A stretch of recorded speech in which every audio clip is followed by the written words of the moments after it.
This is the Conquer Worry podcast, and my name is Jay Coulter. Our mission is to inspire, educate, and advocate for those who struggle with stress or their mental health. This is your podcast home for inspirational stories and interviews with people who are making a difference in the lives of others. This episode is sponsored by Jay's new book, predictably called Conquer Worry: How to Build a Simple Daily System to Reduce Stress. Visit conquerworry.com or jcoulter.com for more details.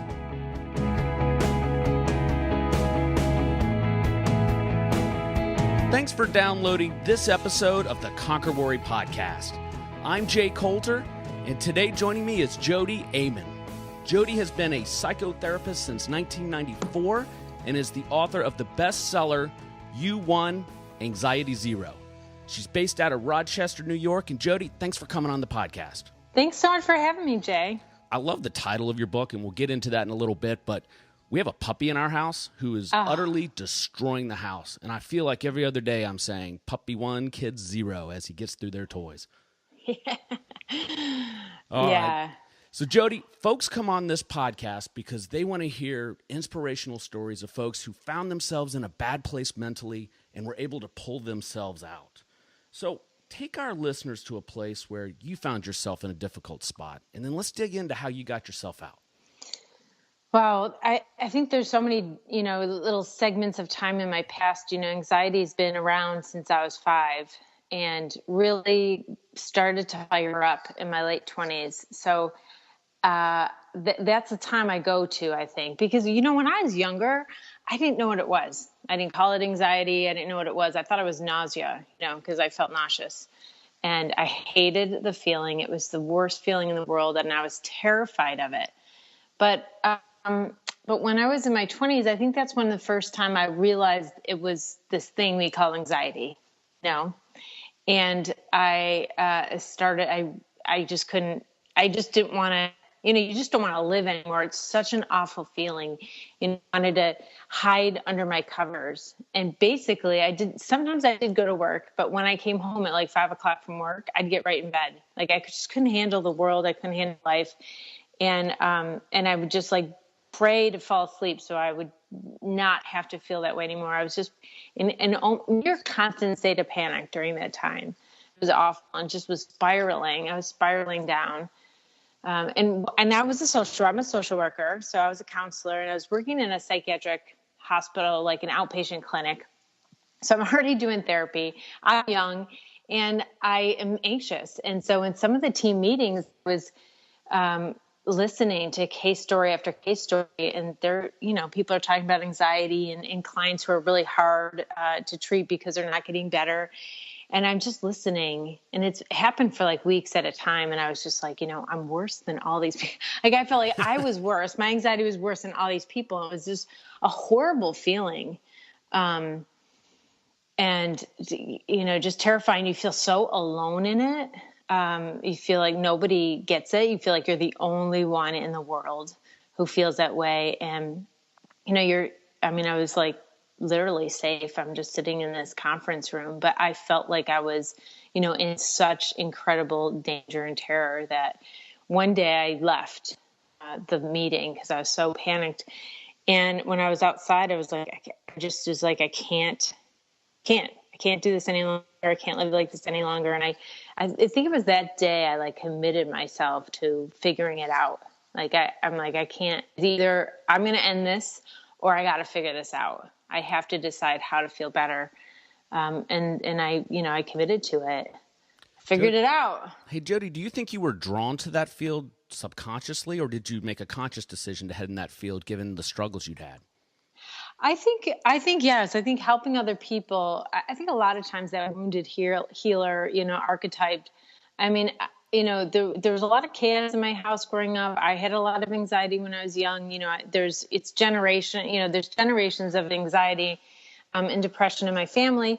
And so I think that insecurity that I felt, a lot of worthlessness that I felt growing up, I think that made me sensitive to other people and see the pain in others and want to commit my life to helping others. And I knew in high school, this is what I wanted to do, and now I'm, 44 and still totally in love. So I can't even count. What's that, 30 years? Like, I knew exactly what I wanted to do. I wanted to help people, and I'm still here, and I'm going to keep doing it forever, I think.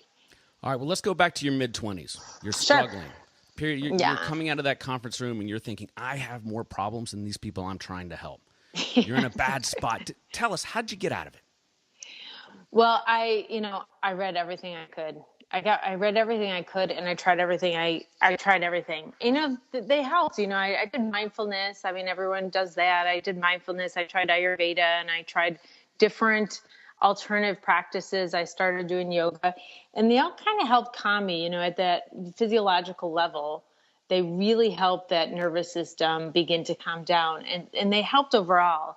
But there was still this underlying fear of death, fear that I couldn't handle it. It was still underlying all of that panic. So it didn't go away completely, but I was able to handle it a little bit better. And it wasn't until I was studying narrative therapy. So that's a modality of therapy that, focuses on people's stories and knowing that life is multi-storied. So there's problem stories, but there's also other stories. And my teacher just, helped me understand three things that were just blew me away and really changed everything. And one was, I didn't even realize that this was an issue. And I know I mentioned this when I was younger, I really felt worthless a lot, but I didn't even know that that was a problem for me. I didn't know that I felt undeserving. And I didn't know that I didn't feel like I deserved to feel better. I was a social worker. I saw a lot of suffering in the world. A lot of people had problems, and I didn't really even think of myself as suffering, even though I was totally suffering. And I think it's because culturally I'm white, I'm middle class, so I'm comfortable relatively, right? Compared to the awful things going on in the world, I wasn't suffering. And so in that way, I felt like I didn't deserve any help or to get better or to be helped, because I didn't think I deserved it. But so that was the first thing, is that I had to accept that I deserved to feel better. I mean, that changed everything. I didn't realize it was such an obstacle in my way that I didn't trust myself. I didn't like myself. I wasn't worthy of feeling better. And man, that stops you. It's really incredible. And I don't think many people think of that. Anyway, that was one thing. And the second, I can tell you from our experience, accepting that you're sick is really the second step, right? If you're sick, you need to get help, and then you need to accept that you actually are sick. And you can't get better until you do those two things. Yeah, it's if you don't see it, you can't fix it. Right. So it's it affects you though. So you have a problem, and if you're not clear on what it is, and you can't name it, and you can't see it, it's insidious, and it affects you, and it really bothers you, but you can't really do anything about it because you don't even know what it is. Right. So it's we want things to be visible to us, so then we could do something about it. Just changes everything, right? Right. Yeah. So I think that's what happened, is that I was oh, this is what's going on. And then, I tried all these skills, and so they helped a little bit, the mindfulness and the breathing and blah, blah, blah, blah, blah, all that stuff that we all know about, when we try to help our anxiety. But what was missing is I didn't break down the power of anxiety. I didn't think about that anxiety has all this power, and I needed to break it down. I kept trying to build myself up, but anxiety kept building itself up. Does that make sense? Sure. It's so powerful, lies, it manipulates us. It does all these things to get us to believe it. But I wasn't focused on that and breaking that down. And that, really stopped me from getting better. Mm-hmm. So first I had to accept I deserved it. Then I had to figure out how to break down anxiety. And then I had to connect with myself, that I had some agency, that I could do something. I could learn these skills, but I didn't trust myself at all. And that's what anxiety is, really. It's a mistrust in yourself. It's not trusting yourself is anxiety. And the inverse, the more you trust yourself, you won't be anxious anymore. And that was a great lesson, man. So those three things, I think, changed it. And it took me a couple of years to learn them. All right, And just do to be that. sure the listeners are clear here, the first step is to accept. Yeah. The second is to break down your anxiety, I guess, so you can understand it better. Yep. Break down the power, man. Break down the power. And then the third is to learn to trust yourself. Did I hear that correctly? Yeah. Connect with your personal agency. Yes. And that's about like understanding that you're an agent in your life. You know, because anxiety wants us to feel like we're out of control and just reminds us and shows us that everything's out of our control. And that is, you know, we just panic because that is the scariest thing in the world. But connecting to your personal agency is that you're an agent in this life. Like, so whatever happens to you, you control your response, like 100%, you control your response. And that changes everything because we're so focused on what we're out of control of, but we have 100% of control over the thing that makes or breaks our life because our response means a million times more than anything that could happen to us. And so now all of a sudden I'm invulnerable thinking that way. Like if I can connect with my personal agency and I know I have 100% of control over the thing that matters to make my life good or bad or happy, I have 100% control. I mean, it changes the whole game, right? It changes everything. Yeah. And what a huge relief that is. Let's shift gears a little bit and talk about your daily routine. So you have this plan, this program, which I assume you'll outline in the book, and we'll talk about that in a second. But what do you do on a daily basis to keep yourself in the right frame of mind? Well, I do practice a lot of there's two things I practice. One is noticing the good things, right? So I've honed these skills in noticing the resilience, noticing the positive, noticing what I do have control over, you know. And the other thing is in celebrating that. And the other thing is, now I forgot what I was going to say, but it's such a huge thing. That first one. Yeah. You know, so how about with regards to, we call it a protocol here at Conquer Worry, just do you have things that you do on a daily basis to help ensure that you are in the right state of mind each day? Yeah. I mean, I do my meditation every morning. It's a guided visual meditation. So, you know, I pull light through myself. And, you know, and I walk in the woods almost daily. I love it. I think just being outside, 45 minutes to an hour to an hour and a half. Sometimes it depends on how much time I have, but it's really my time. I have a trailhead right across the street and I could walk an hour and a half, you know, barely seeing a house. So it's really cool. It's right along the Genesee River. The Genesee River here in Rochester, New York is cool because it flows north. And I just feel like just because that's so different than any other river in the world, I think the Nile's the only other river that flows north or something. So I kind of feel cool about anything that makes you feel happy, you know, like concentrating on what makes you feel happy. And the other thing I was going to say is I practice compassion for myself. So anytime I feel something that is not positive, that's negative. So this is a daily practice constantly. And yes, there's not a routine about it, but it is within the context of whatever I'm doing. If I feel something, I just love myself for feeling that. Like I understand it. Like instead of judging it, I understand it. And this is the key to stopping my anxiety, because when I start judging myself, then I start thinking that I can't handle stuff, like that that I can't do it, can't handle stuff. And that brings anxiety in, because anxiety wants to be vulnerable and it's going to come in and be like, but you can't handle stuff. Look, if you can't figure that out. So this constant self-compassion that I do, whatever I'm doing. Yeah. So yes, I do meditation in the morning. Yes, I walk outside. When I'm talking to my clients, I just breathe their story right in. And I just sit and breathe. And I think that's like my meditation time, actually, when I'm working with clients. It's win-win. Obviously, it's good for them too. But right. Yep. So if I didn't have that time with my clients, that might be a little more scattered because, I multitask a lot, but I love it. I'm really busy. I'm really active. I'm very creative. I always engage in creative things every day because I think that uses that part of the brain that we need to, stimulate if we're not being creative, our mind's going to get creative and think of some really scary stuff. Okay, so I tell you what I think I hear are 4, to use our terminology, protocols that you use.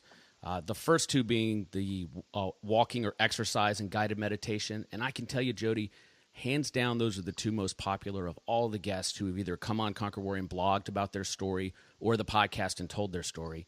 But then you go a little bit further and you practice gratitude in the form of noticing the good and then compassion, which I don't hear that often. How could somebody who's struggling that wants to make it a daily practice do that? Okay, so it's so interesting because we are not taught to be compassionate with ourselves, and right. I just wish we were taught that in middle school, but you know how sometimes you think of something, like say someone hurts you and you're going over in your head that conversation you had with them, you want to tell them how they hurt you, that kind of thing we do. Yeah. Well, and then you just can't get it out of your head. Like you're obsessed with it. Well, anytime that I'm doing that, this is my practice that I do. Like I kiss my hand and I touch my heart. And like, I get it. I understand why I feel bad about that. And, this is what we need, is understanding. Our mind wants to keep questioning. It wants to keep figuring it out. If something doesn't make sense to us, we want to figure it out. And so we keep questioning. But that questioning becomes the suffering. Because there's this story of blame, like, is it me? Is it them? Did I do it? Did they do it? What if they knew they hurt me? What would they think? How would they validate me? What if they, all this story stuff is where we suffer. And so if we had that feeling and we just understood, yeah, you'd be hurt about it. This is what happened. My mom's friend died last week. It was really tragic and really quickly. And I was talking to her, and it was like 5 days later, and she's like, I just can't get over this. I'm like, Mom, it's 5 days. Like, we don't give ourselves a break, like we don't, it's so sad that we just have no compassion for ourselves. We judge ourselves immediately, and that exponentially makes our problems so much worse. And so if we just say, get it, that makes sense. Wow, it stops it. It just stops that suffering. It just, that's as easy as it's so easy to have self-compassion. I get it. Great. Jodi, that's great advice. Hey, before we wrap up here, let's talk about your book. What can you tell our listeners about it? Well, I'm so excited about it because, the people who've read it so far are just like, this is amazing. Like they've read all kinds of books and just never had it broken down like this before. And like I said, I do that. Like I don't miss that piece of accepting that you deserve to feel better or having self-compassion or building that trust in yourself. I got that all in there. And I break down anxiety. Like I expose all of its tricks and tactics so people could see it coming a mile away, and it doesn't stop them. It can't affect them the same way anymore, because then they know it's lies. They know it's manipulation. They don't see it as truth anymore. And it really changes the whole game. So I'm really excited about this book. I think it's going to really change the way we look at anxiety, the way that people look at themselves, and hopefully they found some humor in there and a lot of warmth and some hope, I guess. That's what I'm hoping for. That's great. I know what a big project it is to write a book. I'm glad it's almost complete, correct? Yeah, it's out. It's out now. Excellent. Yeah. So where can listeners go to find information? Anywhere. Well, they could come to my website, jodiaman.com. I have lots of videos on anxiety and articles, and there's a link to the book there. They could get it in any online store. If they go into a bookstore, their bookstore could order it for them. If they don't like to buy stuff online, they could do that. It might not be physically in the bookstore, but any bookstore could order it for them. That's great. And listeners, Jodi has a lot of great resources on her website if you are struggling. Jodi, thanks so much for coming on this podcast. And it's a blast. Come back and visit us again. All right. Great. Thanks so much. This episode is sponsored by ConquerWorry.org. Please visit ConquerWorry.org and join our growing community.